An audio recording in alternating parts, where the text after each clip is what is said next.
Hi, it's Debbie Williams here. I'm an NLP trainer and hypnotherapist, and today I want to talk a little bit about eating for health. Now, when I was at school, we were taught the 4 food groups as if it was gospel, and I know things have changed since, but it's still been biased towards those 4 food groups because industry has got their sort of hands in this because a lot of people can make a lot of money out of it. Now, if you've heard of the 4 food groups, I want to blow that myth completely because originally it started on 12 food groups. Then after the war it was decided it was too cumbersome, so it was brought down to 7.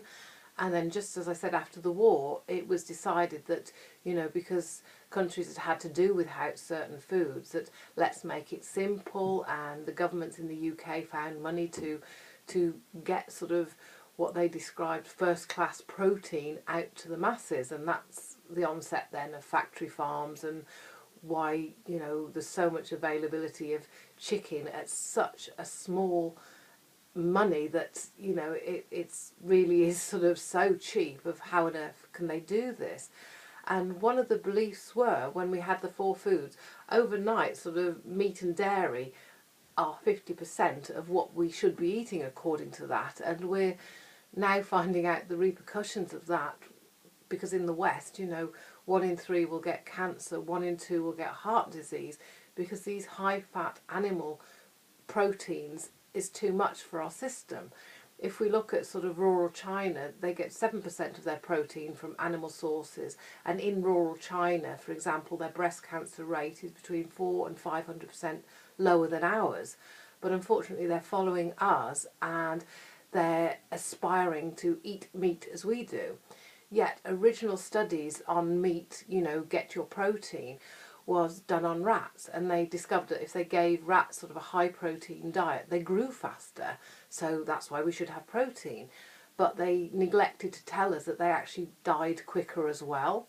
So it's selective using the marketing to tell people what they wanted to tell you so that you bought more of their product. And this myth, I mean, I've been a vegetarian since I was 6 years of age because I didn't like hurting animals, but I'm not preaching to you about that, that's your choice. But there are very clear health implications, and there's every bit as much evidence of processed meat and modern meat linked to cancer as there has been for cigarette smoking. And if you look back in our history, there were so many experts clouding that before we actually got to believe it. And of course thousands of people would have died in that interim period, because with the smoking there would always be some sort of expert that would say, oh no, it's not clear, it's not totally proven yet, and so that would cloud the issue. So the poor smoker would say, well, one expert says this, one expert says that, I'll sod it, I'll just carry on smoking. And so it's the same at the moment with the meat and dairy industry and the Milk Marketing Board pushing us to have all of this extra sort of foods that was designed to build a calf at £60 at birth to £1,000 plus in a year or so's time. It also sort of is responsible for lots of diseases, from acne to asthma. It sort of exacerbates those conditions.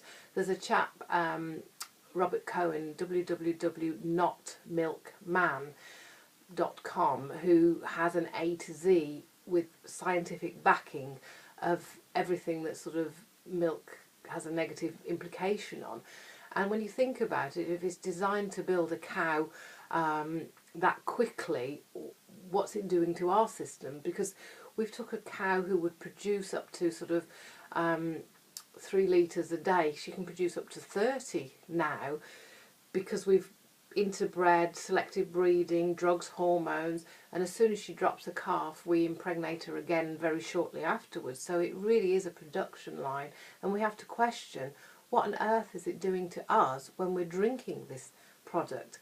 And just going back to the protein myth, with protein, the best way to look at how much protein we need is at a time when we are growing the quickest, and that's as a newborn baby. So we've got a perfect example in our true nature that tells us how much protein we need by our mother's milk. So what would you guess how much protein is in mother's milk? You'd probably think 50% because, you know, we're growing and we need our protein. It's less than 3%. Not much more than fruit. And this complete protein is a myth because the body has to break down the food and turn it into usable proteins so that the body can use it anyway. Whereas if you have a mixture of fruits, vegetables, grains, nuts, seeds, the body can draw upon its own amino acid pool to create what it needs for the body. There are sort of 8 essential amino acids that the body needs, but if you are having a variety of healthy foods, it can get those from your foods and mix them together to use it in the body. See, we've been told so many things by people who've got vested interest to get us to buy their product that we don't know what to believe. And everything that I'm saying here is backed up by tons and tons of scientific studies. Robert Cohen's one, and there's tons of others in the UK. There's even going to the Vegan Society, they will use science and they will gather the information together to show you. And this isn't suggesting go vegan because that's your choice. But what I would say is, you know, especially if you want to lose weight, if you're eating processed, cheap meat, then it is going to have residues of hormones in there that are there to help the animal grow faster.